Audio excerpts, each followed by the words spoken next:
As is tradition, I feel that I gotta do this, and I'm happy this guy chose Vera because I'm going to put on a hellacious ass whipping on this guy. So, as we just saw, Chito Vera knocks out Dominick Cruz. In round 4, I believe, he caught Cruz off of a well-timed high kick off of Cruz exiting off to his right side. Now, I had posted on Twitter, one of my biggest concerns was Dominick Cruz getting caught off of a counter 2 when he's trying to exit off to the right side, which is a tendency he has a habit of doing. And I posted a clip of Pedro Munoz catching him with that said counter, but with a left hook instead. Needless to say, I think it's pretty clear I'm a big fan of Cruz. I've won video game tournaments with Dominick Cruz. He's a pioneer of the bantamweight division, and I've showcased him a couple of times on the channel. Overall, just been a pleasure to watch, and his career has been marred by injury that hasn't allowed him to fight as much as we would like him to. And he looked pretty damn good this fight. He looked really good. Puts down there.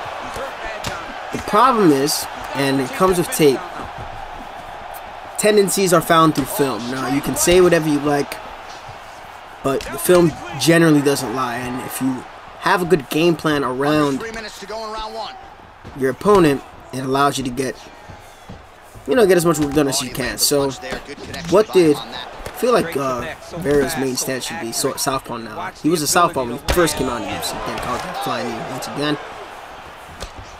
What did Vera do to beat Dominick Cruz? Well, what he did was he first started circling the traditional way. And what I mean by that, see, as unorthodox as Dominick Cruz may be, there's a system behind all that, and a lot of that system is predicated on orthodox concepts, which is if your opponent is a southpaw and you're an orthodox, they're going to try, got him there, to circle. Let's get a blitz going. Try to circle to the outside of your lead leg, and you can play off of the reactions of the expected proper responses with his footwork and what he enjoys doing, right? And so for much of the first round, Vera was circling the traditional way it's expected to of a southpaw. Now he drops Dominick Cruz in round 1, and it's because Dominick Cruz throws a leg kick from way too close. He recognizes he's out of position, but it's too late. The left hook comes, drops him, sits him down, but it's still a good round for Dominick Cruz.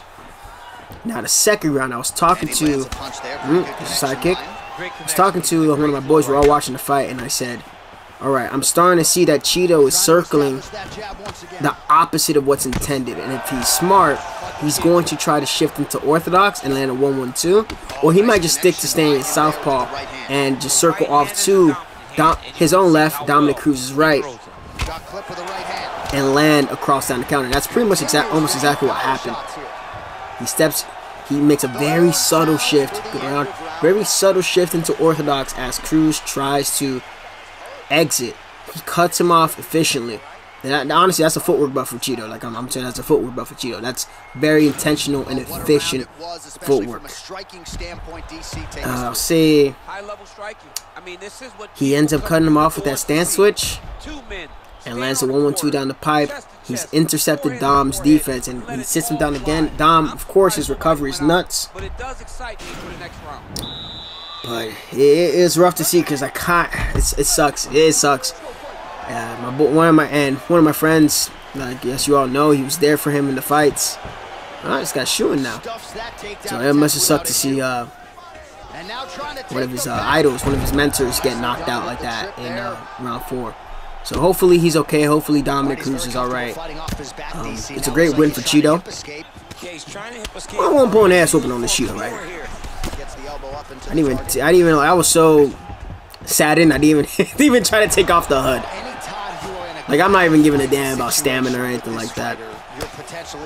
I have like no concerns, no regards to that. See, the best way to use Cruz, he has these perks: skirmisher, pay to miss. A lot of those perks work really well when you have your opponent chasing you. So the best way to beat Cruz too is to get him to try to lead the initiative. Also, because of Marathon with those angled strikes, as you saw, I just threw right there, gets me with the front kick there. Angled strikes that I threw off right there cost significantly less stamina. It'll make my cardio, I think, 100 when I'm throwing lateral moving strikes. Just over 3 minutes to go. Oof. Cheeky knee. But as long as this guy keeps plodding forward and not actually cutting me off effectively, I think this is going to be a pretty... We can afford to rewrite history here. Got him there. Knocked him down. Now, there was moments where Dominick, he didn't stun Cheeto like extremely hard, but he did catch him off guard to the point where, alright, Cheeto had to get his guard up. But with Cheeto's guard, and when my friend was talking about this, one of my boys was talking about this, he's like, damn, how is his guard so good? Ooh. It's not that he just has his hands up. It's not something as simple as that. There's a lot of components to Cheeto's game where when it comes out framing, fucking Christ, framing, long guarding, parrying. He's doing a good job parrying Dom strikes that are coming as opposed to trying to dodge them. And if you notice a couple times when Dom would come in to throw this 4 or 5 piece, 6 piece combination, Cheeto would set his feet, parry the first 2 second strike. Now Dom was smart enough to disengage when he saw he was compromising position. It's just, it's painful. Yeah, it sucks. And then the high kick was just a really good read. I can pretty be sure to see like a rhythm step post or something from Barry Robinson after that that KO. And the question, spinning elbow. Question is, what's going to be next for, I really hope that retires, but for Cheeto Vera, are they going to book whoever wins between O'Malley and Yan, right? Yeah, I'm there. If Yan wins, I think Cheeto will have no problem fighting Yan. However, if Aldo wins and beats Marab, would they book Aldo for the title? Would they book Cheeto for the title? Would they do Aldo versus Cheeto too? There's now, because of Cheeto winning, there's so many questions, and he wants Aldo for 5 rounds, but whoo! Get the fuck out of there. Oh yeah. Trying to think, and that dude, that's just not too far removed from what it just happening. This shit sucks, man. Yeah, a lot of pain. But you gotta give the respect. The respect. Put some respect on Cheeto's name too. He got in his opponent's face, landed that big punch that put his opponent flat on his back. It's rough, man. Are you ready? You ready? Let's go fight. He's backing up. This guy's he's kind of freezing up. Now, when Cheeto was very inefficient was when he was waiting a little bit too long on Dom and allowing Dom to throw a little bit too much off. Although there was a fun little, not fun, but interesting thing when Dom started, he's clinching. When Dom started sitting down on his punches and actually using less movement and less of all that signature. Now, bro, you gonna keep trying to clinch me? Oh, you pathetic shit. You've given up. You're mentally broken. When he's done that, he actually was catching Cheeto with a lot more shots because he wasn't trying to disguise everything. And it reminded me of Volkanovski versus Max 2. This motherfucker. Volkanovski versus Max 3. Okay. What the fuck? Ah, this motherfucker. He's trying to go for the rear naked choke. It's alright, we're good. It reminded me a lot of Volkanovski versus Holloway 3, where now Volkanovski did, by doing less, he ended up doing a lot more. And it helped out Cruz. I think it was round 3 when he started doing a little bit less of all of that movement and bouncing around. Then he was able to get a lot more significant offense off, and he kept very befuddled that way. Watch this. Yeah, that's the bait. See, I forget how advantageous it is to have the GA bar up there, because the GA bar tells me when a guy is pre-denied.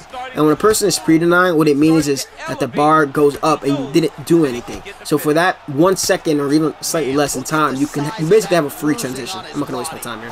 Come on, I'll put it there. Back to the feet now. Alright, it's dipping, it's dipping, it's dipping. Oh, he lands another strike going forward, not exactly what I want to do. He's got him hurt here. He's stunned, he's rocked. I don't even have, I can just chill. Yes, I love that fucking combo. Oh, big left hook there. You don't have to force the finish or Cruz. You can, it's pretty much like death by a million paper cuts. You can afford the style. As long as you don't hit the fatigue animation, you're still going to be able to hit all the signature movements. Oh, fuck! You almost Cejudo'd me. Oh, no, that's a reversal. Let's go, get him out of there. See, that's a very good clinch effort. Oh, you fucking shit. Stuffs the takedown there. Yo, How good is get the this fuck out of here with that. Ooh, diving punch lands. Nope, again He's up. in trouble. He's hurt bad. Oh yeah, this is like looking at the end of round 1 when Cheeto went for that armbar so fucking quick on Cruz, and that made Cruz go like, nope, I'm not dealing with this guy's guard. Checks that leg kick. And he's just like spending the last 20 seconds just, Trying nope, ha. The final 20 seconds, he quit. It's alright, 2 seconds left. He kept going for those big strikes, trying to force the fight. There's 2 seconds left. We didn't even have to do all that, but I'm gonna take that as rewriting UFC San Diego, and in my mind, Cruz wins a unanimous decision, and Cheeto never knocked him out. That being said, as a fan, I hope he goes more to a coaching role from now on. He doesn't fight anymore. He doesn't have to. I didn't like seeing him like that. He's only lost to Cejudo, Garbrandt, and Cheeto. 2 of those losses by finishes, 1 by unanimous decision. He's a great. Dominick Cruz will be forever a pioneer of the bantamweight division. I do believe it's time to hang it up. He's done so much for the sport. He's an awesome ambassador. Has done a pretty great job being a commentator. And he's had one of the best comebacks in MMA when he came back and beat TJ Dillashaw by split decision for the title after a long layoff. But respect to Dominick Cruz. Always has my respect. Romero 17, hopefully you guys enjoyed this little mini showcase. I'm out.